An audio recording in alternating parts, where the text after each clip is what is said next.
আমরা আলোচনা করব সি প্রোগ্রামিং এর বেসিক স্ট্রাকচার নিয়ে।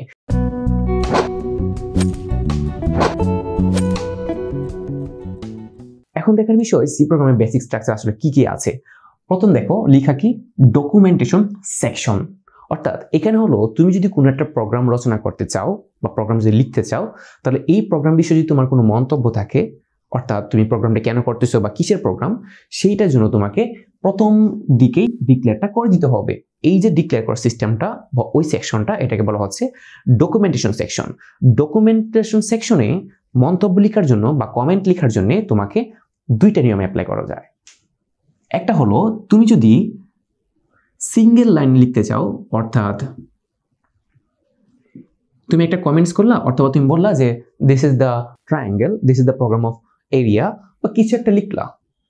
এখন তোমার লাইন যদি একটা লাইনে কমেন্টস হয়, তাহলে তুমি ডাবল স্ল্যাশ দিলেই এটা একটা কমেন্ট হয়ে যাবে। এটা মানে হলো যে কম্পিউটার কখনোই কমেন্ট এক্সিকিউট। এখন তোমার যদি লাইন সংখ্যা অর্থাৎ তোমার কমেন্ট বা মন্তব্য যদি একাধিক লাইনের হয়, তাহলে তোমার হাতে আরেকটা অপশন আছে, তা হলো এই যে oblique star dot dot dot তোমার লাইনগুলো বলবা, লেখার পরে স্টার অবলিক ক্লোজড। তাহলে এখান থেকে শুধুমাত্র এতটুকু মাথা রাখলে হবে, ডকুমেন্টেশন সেকশনে আমরা মন্তব্য লিখতে পারি। মন্তব্য লিখতে পারি কতভাবে? দুইভাবে। যদি মন্তব্য এক লাইনের হয় বা সিঙ্গেল লাইন হয়, তাহলে তুমি লিখবা কি ডাবল স্ল্যাশ, তারপর কমেন্টসটা করে দিবা, রাইট। তোমার লাইন বা মন্তব্য যদি একাধিক লাইনের হয়ে থাকে, তাহলে তুমি কি লিখবা? অবলিক স্টার বা স্ল্যাশ স্টার দিয়ে, তারপরে ডাবল লাইন বা ট্রিপল লাইন তুমি যত লাইন লিখো, তারপরে স্টার দিয়ে স্ল্যাশটা ক্লোজ করে দিবা, রাইট। এই ছিল একাধিক লাইন কমেন্টস করার জন্য সিস্টেম। সো এখান থেকে শুধুমাত্র এমসিকিউ আসবে। ইভেন আমরা একাদশ দ্বাদশ শ্রেণীর জন্য যখন সি প্রোগ্রাম করাবো, আমরা কখনোই কমেন্টস ইউজ করব না। তুমি ভালো করে বুঝতে পারবা যে কোন কোন সেকশনটা আমাদের লাগবে, কোনটা লাগবে না। কারণটা হচ্ছে আমরা এখানে শুধুমাত্র এইচএসসি সি প্রোগ্রাম নিয়ে আলোচনা করতেছি, আমাদের বেসিক টু অ্যাডভান্সের হিসাবটা সম্পূর্ণ ভিন্ন। ওকে, এখন দেখো লিঙ্ক সেকশন কি, তাহলে এইটা আমরা কি ইউজ করব না এইচএসসির জন্য, রাইট। ওকে, তারপর দেখো লিঙ্ক সেকশন। লিঙ্ক সেকশন হলো সি প্রোগ্রামিং এ হেডার ফাইল ডিক্লেয়ার করার জন্য এটা ইউজ করা হয়। হেডার ফাইল কি, লাইব্রেরি ফাংশন কি, হেডার ফাইল কিভাবে ডিক্লেয়ার করতে হয়, হেডার ফাইল কত ধরনের আছে, কি কি হেডার ফাইল আছে, সেই বিষয় নিয়ে আমাদের আলাদা একটা ভিডিও থাকবে, তা হলো লিঙ্ক সেকশন অথবা হেডার ফাইলস। হেডার ফাইলস নিয়ে আলাদা আমাদের একটা ভিডিও হবে। সো এইখানে হলো প্রোগ্রামিং এ অনেক ধরনের হেডার ফাইল আছে। এই হেডার ফাইলগুলো আমি কিভাবে ডিক্লেয়ার করতে পারি সেই বিষয় নিয়ে আলোচনা করা হবে লিঙ্ক সেকশনে। সো আমি একটা বেসিক দেখাচ্ছি যে হেডার ফাইল ডিক্লেয়ার করার জন্য তোমাকে প্রথমে প্রি প্রসেসর অর্থাৎ হ্যাশ, এই হ্যাশটাকে কম্পিউটারে বা সি প্রোগ্রামিং এ বলা হয় প্রি প্রসেসর, অর্থাৎ এটা প্রি প্রসেস, সেটাকে আগে এটাকে প্রসেস করবে। এই হ্যাশ প্রোগ্রামিং এর জন্য লাইক এস বক্সের মতো কাজ করবে। বক্সটা খুলে জিনিসপত্রগুলো বের করে তারপর সে কাজ করবে। মানে এই বক্স থাকলে অর্থাৎ হ্যাশ থাকলে সে কিন্তু কাজ করতে পারে না। এই জন্য নাম হচ্ছে প্রি প্রসেস। আগে এটাকে তুমি সরাও, তারপর তুমি প্রসেসিং এর কাজ হাত দাও। এইটা নিয়ে আমরা ডিটেইলস আলোচনা করব আমাদের লিঙ্ক সেকশন পার্ট অর্থাৎ হেডার ফাইল সেকশনে, অর্থাৎ হেডার ফাইল ভিডিও যেদিন আলোচনা করব সেখানে আমরা ডিটেইলস আলোচনা করব। তো এখানে তোমাকে লিখতে হবে হ্যাশ, তারপর তুমি লিখতে হবে ফাইল নেম। যেমন ফাইল নেম হলো যে আমরা লিখতে পারি ইনক্লুড stdio.h মানে স্ট্যান্ডার্ড ইনপুট আউটপুট। এমন আরো অনেক ধরনের হেডার ফাইল আছে। সো এই বিষয়ে আমরা ডিটেইলস অন্য কোনো ভিডিওতে আলোচনা করব, রাইট। কি কি ধরনের হেডার ফাইল আছে এবং হেডার ফাইলের মধ্যে কি কি ধরনের ফাইল বা লাইব্রেরি ফাংশনগুলো থাকে। যাক, আমরা বুঝলাম যে এটা আমাকে ইউজ করতে হবে এই জায়গায়, অর্থাৎ লিঙ্ক সেকশনের কাজটা হলো এইভাবে ডিক্লেয়ার করা, হ্যাশ ইনক্লুড, তারপরে এই কাজটা করা, রাইট। ওকে, এখন দেখো তারপর হলো নাম্বার 3 ডেফিনেশন সেকশন। মজার বিষয় হচ্ছে এই যে সেকশনটা, এটা হলো বাধ্যতামূলক সেকশন, অর্থাৎ সি প্রোগ্রামিং এ তোমাকে এটা অবশ্যই লিখতে হবে। সি প্রোগ্রামিং এ তোমাকে এই লিঙ্ক সেকশনটা অবশ্যই লিখতে হবে, এবং কিভাবে লিখতে হবে সে বিষয়ে আমরা পরে আলোচনা করতেছি। দেখো তারপর হলো ডেফিনেশন সেকশন। ডেফিনেশন মানে এখানে ধ্রুবমান অর্থাৎ ধ্রুব ডিক্লেয়ার তুমি করতে পারো। যদি তোমার প্রোগ্রামটা এমন হয়, প্রোগ্রামটা যে ধরো যে এই তোমার একটা বিল্ডিং, এখানে বিশাল বড় ধরো যে একটা ফ্লোর, এখানে আরেকটা বিশাল বড় ফ্লোর, এখানে আরেকটা বিশাল বড় ফ্লোর, এখানে একটা ফ্লোর, এবং এটা হলো যে এই বিল্ডিং এর একটা গেট। ওকে, এখন এখানে বিশাল বড় ফ্লোরের মধ্যে আবার আলাদা আলাদা কি দারোয়ান আছে, রাইট। তোমার ধরো যে এমন কোনো ধরনের মানের প্রয়োজন হতে পারে যে মানটা এই বিল্ডিংয়েও মানে floor number 1, floor number 2, floor number 3, floor 4 সবগুলোতেই কাজে লাগবে, এবং এই মানটা ফিক্সড, যেমন ধরো যে পাই ইকুয়াল 3.1416, আমরা জানি এটা কনস্ট্যান্ট, যেমন বৃত্তের ক্ষেত্রফলে আমাদের পায়ের মানটা প্রয়োজন হয়। এই পায়ের মান যদি তোমার এই বিল্ডিং অর্থাৎ এখানেও প্রয়োজন হয়, অর্থাৎ এই ফাংশনে এখানে, তুমি কি বারবার পায়ের মান ডিক্লেয়ার করবা? না, তোমার এই যে কাজটা, তুমি শুধুমাত্র একবারই পাই ইকুয়াল টু 3.1416 লিখে দিবা এবং প্রত্যেকবার পাইকে বলবা আর পাই তার নিজে এই মানটা নিয়ে আসবে। লাইক এজ এখানে এই সিকিউরিটি গার্ডকে তুমি বলে দিলা, হ্যাঁ তোমার ভেতরে থাকবে 3 টাকা, আমি তোমাকে এখানে গিয়ে যদি নক করি সে 3 টাকা নিয়ে যাবে, যদি কেউ এখান থেকে নক করে সে 3 টাকা নিয়ে যাবে, এখানে গিয়ে নক করলে সে 3 টাকা নিয়ে আসবে, এখানে নক করলেও সে 3 টাকা করেই নিয়ে যাবে। এই যে বিষয়টা, সে তার মান চেঞ্জ করবে না, কারণ মান চেঞ্জ করবে কেমনে? দারোয়ানকে সে বাপের জমি বিক্রি করে টাকা দিবে না, সুযোগ নাই। তুমি যে টাকা দিয়েছিলে সেই টাকাটাই নিয়ে যাবে। এই টাইপের কখনো কখনো প্রোগ্রামিং এই টাইপের কাজের প্রয়োজন হয়, অর্থাৎ তার মানটা ফিক্সড থাকবে, তার মানটা কখনোই পরিবর্তন হবে না। এই কাজটাকে এখানে বলা হয় ডেফিনিশন সেকশন বা গ্লোবাল ধ্রুবক ঘোষণার জায়গা। সো এইটাও তোমাদের ইন্টারমিডিয়েটে আপাতত লাগবে না। সো এটা কিভাবে ডিক্লেয়ার করে তোমাকে দেখাচ্ছি। এটা আবার দুইভাবে ডিক্লেয়ার করা যায়, এটা কিন্তু দুইভাবে ডিক্লেয়ার করা যায়। দেখো, আমাদের পরবর্তী ভিডিওতে আমি কিন্তু কখনোই ডকুমেন্টেশন সেকশন নিয়ে কথা বলবো না, কারণ এটা খুবই ইজি, কাজ শেষ। তারপর দেখো, ডেফিনিশন সেকশন হলো গ্লোবাল ধ্রুবক। আমি এই সেকশনটা এখানে ক্লিয়ার করে দিচ্ছি, পরবর্তীতে আমি এটা আলোচনা করব না, কারণটা হলো পরবর্তী পার্টে আসলে ডেফিনিশন সেকশন আমাদের ইন্টারমিডিয়েটের জন্য লাগে না। আমি দুইভাবে ঘোষণা করতে পারি। একটা হলো তুমি প্রি প্রসেস অর্থাৎ ডিফাইন, তারপরে তুমি পাই 3.14 লিখে দিলা। তার মানে এই যে তুমি লিখছো ডিফাইন পাই 3.14, এটা দ্বারা মিন করা হচ্ছে এই পায়ের মান ফিক্সড 3.14। তুমি যতবার প্রোগ্রামিং এ পাইকে নক করবা, প্রোগ্রাম অটোমেটিক 3.14 তার কাছে নিয়ে যাবে। ডেফিনিশন সেকশনে ধ্রুবক ডিক্লেয়ার করার জন্য নিয়ম আছে কয়টা? দুইটা। এক হলো ডিফাইন পাই 3.14, অর্থাৎ তুমি এখানে কোনো ইকুয়াল ইউজ করতে পারবে না, জাস্ট একটা স্পেস মানে ইউজ করবা, আর কিছু না।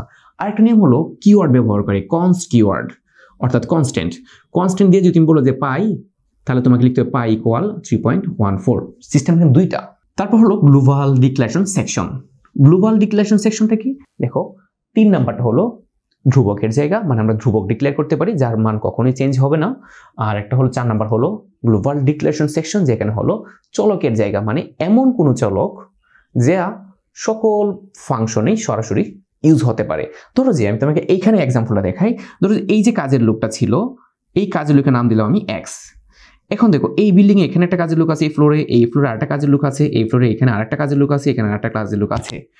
এখন দেখেন, এই যে কাজের লোকটা, তার কাজ হলো এইটা শুধুমাত্র কাজ করা। এই ব্যক্তির কাজ হলো শুধুমাত্র এই ফ্লোরে কাজ করা, এই ব্যক্তির কাজ হলো শুধুমাত্র এই ফ্লোরে কাজ করা, এই ব্যক্তির কাজ হলো এই ফ্লোরে কাজ করা। সে কিন্তু অন্য ফ্লোরে যাবে না। বাট প্রথম যে মেইন যে সিকিউরিটি ম্যান ছিল, তার কাজ কি? সে কি সম্পূর্ণ বিল্ডিং এর দায়িত্বে না, আর ওরা কি ছিল? এক একটা ফ্লোরের দায়িত্বে ছিল। তার মানে এই যে ব্যক্তিটা ছিল, সেই ছিল গ্লোবাল, অর্থাৎ সে যে কোনো ফ্লোরে চাইলেই যেতে পারবে। বাট এই ব্যক্তি কি? সে যে কোনো ফ্লোরে চাইলেই যেতে পারবে না। এই যে একটা বিষয়, এইটাকে বলা হয় আসলে লোকাল। সে এই লোকাল অর্থাৎ এটা নির্দিষ্ট জায়গায় কাজ করে, আর বাইরে এসে কাজ করতে পারে না। আর যে ব্যক্তি নির্দিষ্ট জায়গায় না, সে চাইলেই যে কোনো জায়গায় কাজ করতে পারে, এটাই আসলে গ্লোবাল। আমি আশা করি তুমি এই মেথডটাতে বুঝতে পারতেছো লোকাল মেথড বিষয়টা কি আর গ্লোবাল বিষয়টা আসলে কি। ওকে, প্রোগ্রামিং এর ক্ষেত্রেও সেম ঘটনাটাই ঘটবে। যদি কোনো চলক নির্দিষ্ট ফাংশনের বাইরে অন্য কোনো ফাংশনে গিয়ে এক্সিকিউট হতে পারে বা তার মান তুমি ইউজ করতে পারো, এটাকে বলা হবে গ্লোবাল। আর যদি কোনো একটা চলক শুধুমাত্র নির্দিষ্ট একটা ফাংশনে কাজ করে আর বাইরে কাজ করতে পারে না, দিস ইজ দ্য লোকাল। ওকে, তো এইখানে আমরা যা ডিক্লেয়ার করব এইটার নাম হলো গ্লোবাল ভেরিয়েবল, অর্থাৎ আমরা এই বান্দাকে এখানে ডিক্লেয়ার করে থাকবো যে কোনো ফাংশনগুলো তো আমরা নিচে লিখবো, রাইট? সো সে যেন যে কোনো ফাংশনে ঢুকতে পারে। অর্থাৎ দেখো, এই দারোয়ান যেমন বাহিরে আছে, তারপরে বিল্ডিংটা, সিমিলারলি এই গ্লোবাল ডিক্লারেশন সেকশন অর্থাৎ গ্লোবাল ভেরিয়েবলটা সেম ভাবেই কাজ করবে। তুমি এখানে লিখবা, সে যে কোনো জায়গাতেই ঢুকতে পারবে। সো এটাও আমরা সেম ভাবে লিখে দিব। ধরো যে আমরা লিখে নিতাম যে একটা ইন্ট এক্স, একটা ভেরিয়েবল লিখলাম। এই যে ইন্ট মানে ইন্টিজার। সো ইন্ট কেন লিখলাম, কেন ফ্লট লিখি, এটা আমরা পরবর্তীতে ডিটেইলস আলোচনা করবো, ডোন্ট ওয়ারি। ওকে, দেখো, তার মানে এই ব্যক্তি ছিল এক্স, যে কোনো ফ্লোরে যেতে পারবে। সো যদি প্রোগ্রামিংয়ে কখনো আমাদের এমন চলকের প্রয়োজন হয়, তাহলে আমরা কোথায় ডিক্লেয়ার করব? এই যে মেইন ফাংশনের আগেই। তোমাদের ইন্টারমিডিয়েটে এই সেকশনটাও ইউজ করতে হবে না, কারণ তোমাদের প্রোগ্রামগুলো বিলিভ এস অর নট খুবই ছোট ছোট প্রোগ্রাম। সো তোমরা কখনোই সি প্রোগ্রামকে খুবই কষ্টদায়ক বা পেইনফুল বা খুবই হার্ডভাবে নিবে না। সি প্রোগ্রাম অবশ্যই ইন্টারেস্টিং এবং সবচেয়ে সহজ প্রোগ্রামের মধ্যে একটা হলো সি প্রোগ্রামিং। ওকে, এখন দেখো তার মানে তোমার এটাও লাগতেছে না। আমাদের ইন্টারমিডিয়েটে আর কি লাগবে তাহলে? কিছু যেহেতু লাগতেছে না, এটা লাগে না, এটা লাগে না, এটা লাগে না, হ্যাঁ আপনার এটা লাগবে। আপনার এটা হলো বাধ্যতামূলক, অর্থাৎ সি প্রোগ্রামিংয়ে বাধ্যতামূলক পার্ট কয়টা তাহলে দেখতে পারতেছ? অলরেডি দুইটা। একটা হলো লিঙ্ক সেকশন, আর একটা কি মেইন ফাংশন সেকশন।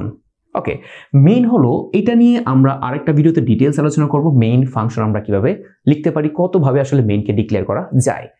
মেইন ফাংশনে তোমাকে লিখতে হবে, ধরো যে মেইন ফাংশনগুলো এভাবে দেওয়া থাকে। ফাংশন সবসময় ফার্স্ট ব্র্যাকেট দিয়ে উল্লেখ করা হয়, তারপরে এটার ভেতরে কি কি কাজ থাকবে সেটা। দেখো মেইন ফাংশনটা এভাবে লিখবো আমরা, ধরো যেখানে ইন্ট মেইন দিব, কখন শুধু মেইন দিব, কখন ভয়েড মেইন দিব। এইখানে দেখো মেইন ফাংশনে দুইটা পার্ট থাকে, মানে যে কোনো ফাংশনে আসলে দুইটা পার্ট থাকে। একটা হলো ডিক্লারেশন পার্ট। ডিক্লারেশন হলো তুমি ডিক্লেয়ার করে দিবা যে তুমি এই জিনিসগুলো নিয়ে তারপর কি করবা, এই বিষয়গুলো করবা। তুমি যা করতে বলতেছো তাই হলো এক্সিকিউশন পার্ট। কি বলছি, ফাংশন দুইটা পার্ট থাকে, একটা হচ্ছে ডিক্লারেশন পার্ট আর একটা কি এক্সিকিউশন পার্ট। আর ডিক্লারেশন পার্টটা কি, ধরো তোমাকে বলা হচ্ছে যে তুমি তরকারি রান্না করো। তরকারি রান্না করার জন্য যে যে আইটেমগুলো লাগবে তুমি ডিক্লেয়ার করে দিলা, লাউ লাগবে আর কচু লাগবে। লাউ এর কচু দিয়ে তুমি একটা তরকারি রান্না করবে, লাউ কচু, যাক নতুন একটা আইটেম তুমি তৈরি করলা। এই যে তুমি বলে দিলা লাউ এবং কচু দিয়ে তরকারি রান্না করো, এই যে লাউ কচু বলে দেওয়া এটাই ছিল ডিক্লারেশন পার্ট।